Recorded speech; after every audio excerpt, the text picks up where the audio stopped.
au Liban, il y a énormément de compétences, que ce soit dans le secteur public ou dans le secteur privé, que ce soit dans les établissements, dans les universités, il y a vraiment énormément de gens compétents. Mais parfois, on peut regretter que ces compétences ne dialoguent pas.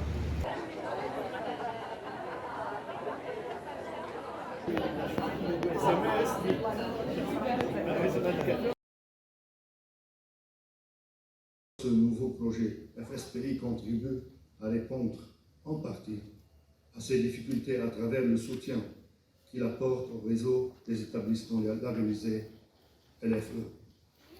50 établissements, dont 13 publics labellisés LFE ou en voie de l'être, répartis sur tout le territoire libanais, seront bénéficiaires de ce FSPI. La crise économique pousse le directeur à changer de fonction, à devenir plutôt un gestionnaire financier, à apprendre à comment lever des fonds, etc., etc. Donc, dans ce domaine, déjà un premier domaine, il va avoir le support de l'OMENA, de l'Institut français, pour avoir des techniques et des outils pour mieux gérer, pour savoir lever des fonds, ou bien au moins pour qu'ils évaluent et nous disent quelles sont les bonnes pratiques que nous avons déjà. Donc, on a ce support.